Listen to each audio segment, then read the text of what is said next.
요한복음 4장 15절부터 26절까지 요한복음 4장 15절부터 26절까지입니다.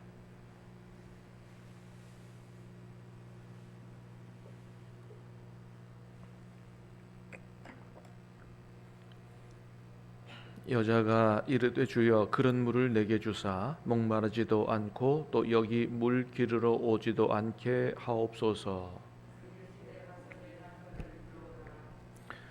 여자가 대답하여 이르되 나는 남편이 없나이다. 예수께서 이르시되 내가 남편이 없다 하는 말이 옳도다.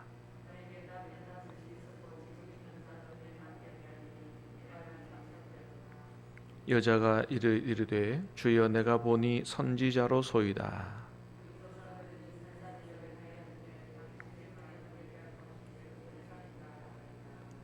예수께서 이르시되 여자여 내 말을 믿으라. 이 산에서도 말고 예루살렘에서도 말고 너희가 아버지께 예배할 때가 이르리라.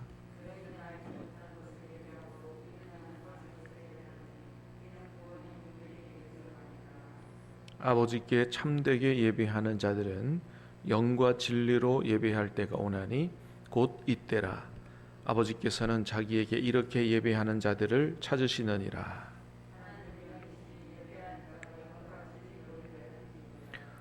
여자가 이르되 메시아 곧 그리스도로 하는 이가 오실 줄을 내가 아노니 그가 오시면 모든 것을 우리에게 알려주시리이다. 예수께서 이르시되 내게 말하는 내가 그라 하시니라. 아멘. 어제 말씀에 이어서 계속해서 사마리아 여인과의 대화하는 장면을 기록하고 있습니다. 자, 예수님께서 내가 주는 물을 마시는 자는 영원히 목마르지 아니한다. 또 그 물은 속에서 영생하도록 솟아나는 샘물이 될 것이다. 이런 얘기를 하셨더니 여인이 그런 얘기합니다. 내게 그런 물을 주사 목마르지도 않고 또 여기 물 기르러 오지도 않게 하옵소서. 15절에 보니까 그랬죠. 여자가 이르되 주여 그런 물을 내게 주사 목마르지도 않고 또 여기 물 기르러 오지도 않게 하옵소서. 자, 여기서 말할 때 주여는 우리가 쓰는 주여, 주님 이런 뜻이 아니고 당시에 일반적으로 헬라어 퀴리에라는 말인데 당시에 일반적으로 남성을 이렇게 높여서 부를 때 쓰는 말이기도 합니다. 아직 이때까지 조금 우리가 읽었지만은 자기의 과거를 알고 계시는 예수님이 내가 보니 선지자로소이다. 선지자로 처음에는 유대인 남자로 생각했다가 보통 사람이 아니네. 선지자 아닌가 이 정도로 알고 지금 있는 상태지 우리가 부르는 주님 메시아 이런 정도로 아직 알게 된 것은 아니기 때문에 벌써 주님 이렇게 하는 건 아니다라는 것입니다. 자, 그랬더니 예수님께서 뭐라 그러세요? 내 남편을 불러오라. 그죠? 16절에 이르시되 가서 내 남편을 불러오라. 자, 그랬더니 여자가 뭐라고 대답합니까? 나는 남편이 없나이다.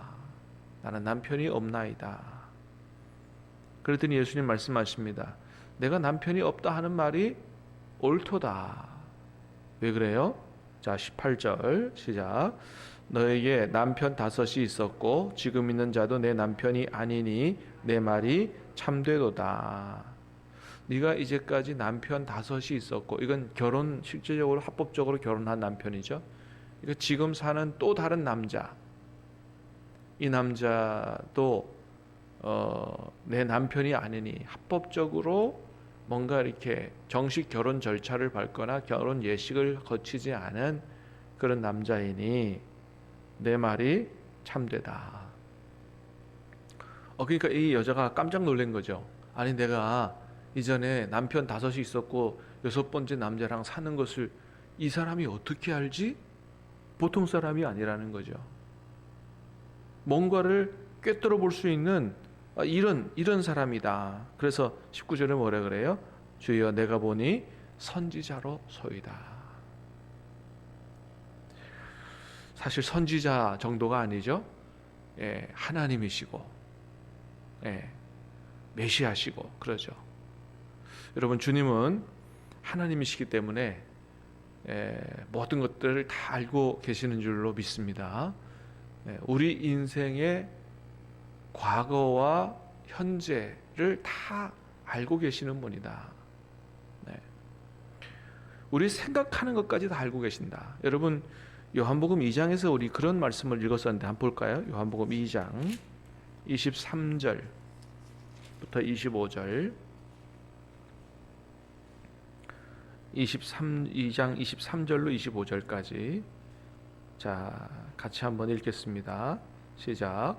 6월절에 예수께서 예루살렘에 계시니 많은 사람이 그의 행하시는 표적을 보고 그의 이름을 믿었으나 예수는 그의 몸을 그들에게 의탁하지 아니하셨으니 이는 친히 모든 사람을 아시며 또 사람에 대하여 누구의 증언도 받으실 필요가 없었으니 이는 그가 친히 사람의 속에 있는 것을 아셨음이라. 아멘. 자,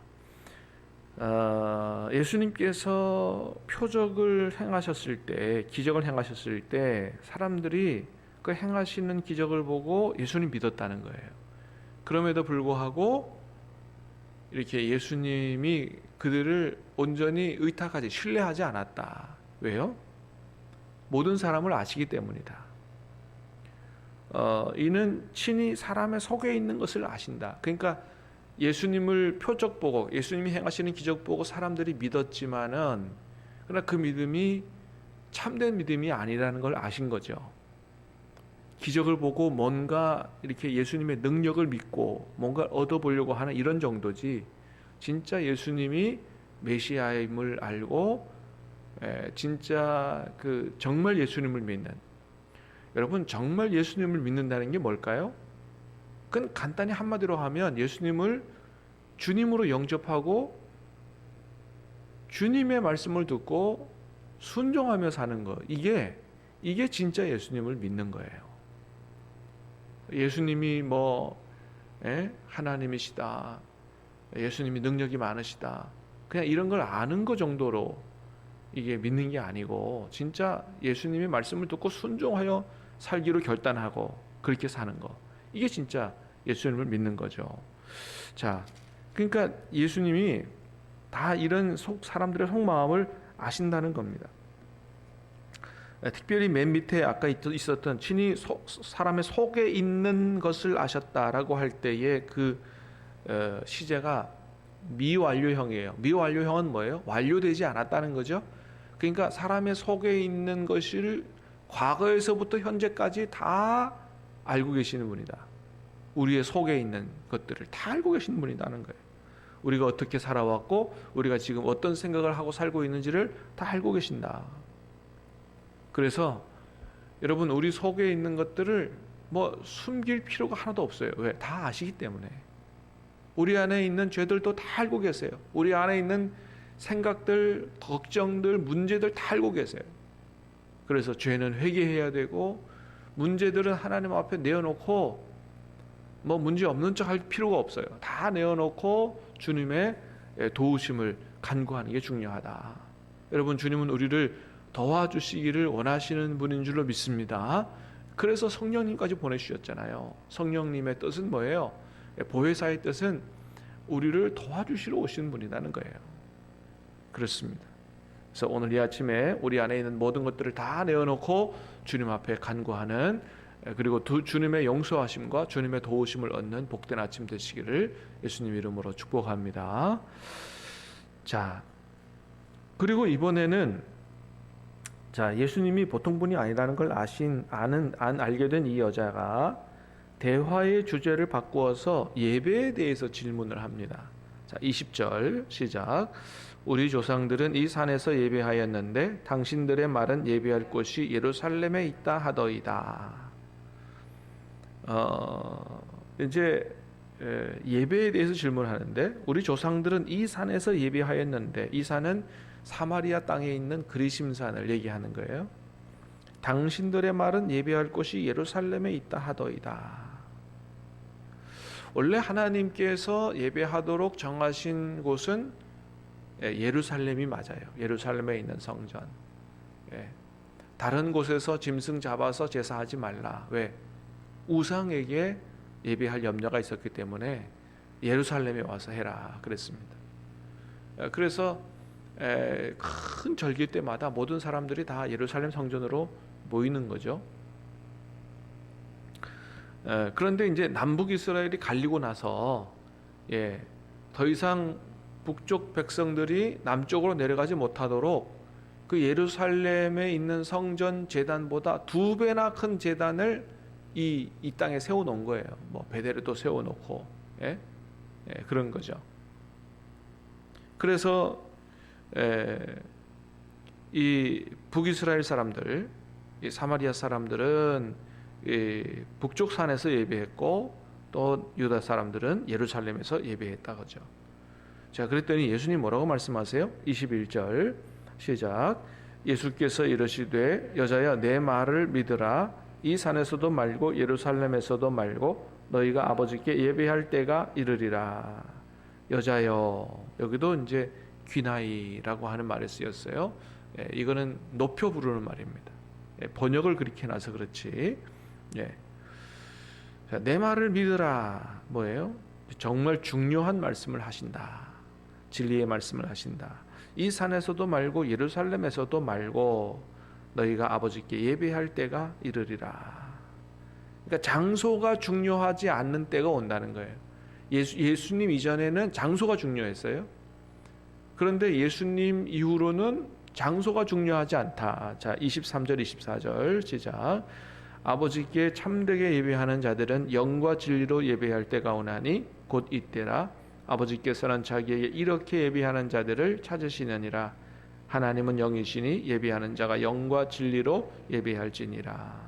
그래서 우리가 이 말씀을 예배 시작 전에 늘 선포하죠.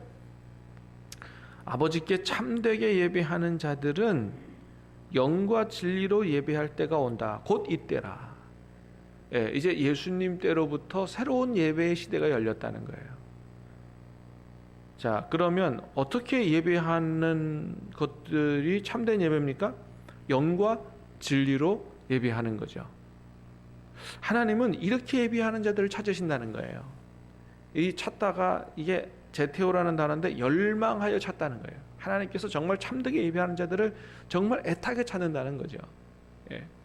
그러면 영과 진리로 예배하는 게 어떤 거냐? 여기에 대해서는 해석이 분분한데 크게 2가지 해석이 있어요. 하나는 뭐냐 하면 여기 말하는 영은 성령을 얘기하는 게 아니다. 우리의 몸과 구별되는 우리의 영을 얘기하는 거다. 그러니까 우리의 영으로, 그러니까 우리의 정말 중심으로, 인격적으로 예배에 참여해서 그냥 예배 앉아 있는 사람이 아니라 정말로 하나님을 사랑하는 마음으로 정말 정성을 다해서 그렇게 마음을 들여서 예배하는 이런 인격적인 예배, 이런 예배를 원하신다. 또 진리로 예배한다는 말은 하나님 말씀에 근거해서 하나님을 바로 알고 바른 예배를 드리는 것을 얘기한다. 근데 어떤 분은 이 영과 진리로를 성령으로 해석하는 사람이 있어요. 그런데 성령으로 해석을 한다고 해도 그 의미는 크게 다르지 않아 보입니다. 왜요? 여러분, 성령으로 성령의 인도를 따라 예배한다는 것은 어떤 것일까요? 그게 바로 그 말이죠. 형식적으로 예배하는 게 아니고 그냥 몸만 앉아서 와 있는 게 아니고 정말 하나님께서 기뻐하시도록 우리의 사랑과 정성을 다하여 마음을 다하여 진정으로 예배하는 이걸 하나님이 원하시지 않겠느냐는 거죠. 그렇습니다. 그래서 어떻게 해석하나 의미는 동일하다라고 하는 거죠. 사랑하는 여러분, 우리 신암교회 예배가 정말로 주님을 사랑하여 드리는 예배가 될 수 있게 되기를 축복합니다. 억지로 앉아서 지옥 갈까봐 예배 안 드리면 큰일 날까봐 이래서 예배 드리는 게 아니고 우리를 구원하신 그 하나님께 감사해서 한 주간을 선히 인도하신 하나님께 감사해서 사랑으로, 감사로, 기쁨으로, 사랑과 정성으로 드리는 예배, 정말 우리 인격적으로 드리는 예배, 그래서 하나님을 만나는 예배, 성령의 기름 부으심이 있고 감동과 치유와 축복이 있는, 주님 만나는 기쁨으로 충만한 그런 생명이 살아나고 영혼이 살아나는 그런 예배가 될 수 있게 되기를 주님의 이름으로 축복합니다. 기도하겠습니다. 은혜로우신 주님 감사합니다. 오늘 이 아침도 우리에게 생명의 말씀을 주셔서 우리 주님이 어떤 분이신가를 다시 한번 깨달아 알 수 있도록 은혜를 주시니 감사합니다. 우리의 모든 것들을 다 알고 계시는 주님 앞에 우리의 모든 문제를 다 내어놓고 기도하고 도움을 요청할 때 주님의 큰 도우심을 얻어 아버지 하나님, 우리가 모든 어려움과 죄악에서 구원받을 수 있도록 도와주시옵기를 원합니다. 예수님 이후로 장소의 예배가 중요한 게 아니고 영과 진리로 예배 드리는 예배가 중요하다고 말씀하셨사오니 아버지 하나님, 정말로 주님을 사랑하여 사랑과 정성으로 하나님 기뻐 받으실 예배를 온전하게 드릴 수 있는 신함교회 예배가 될 수 있도록 은혜를 부어주시고, 아버지 하나님, 그래서 정말 하나님을 만날 수 있는, 하나님이 주시는 신령한 은혜로 충만한 영혼이 살아나는 성령의 기름 부으심에 있는 그런 예배가 될 수 있도록 우리 신함교회 예배에 큰 은혜와 복을 허락해 주시옵소서. 예수님 이름으로 감사하며 기도하옵나이다. 아멘.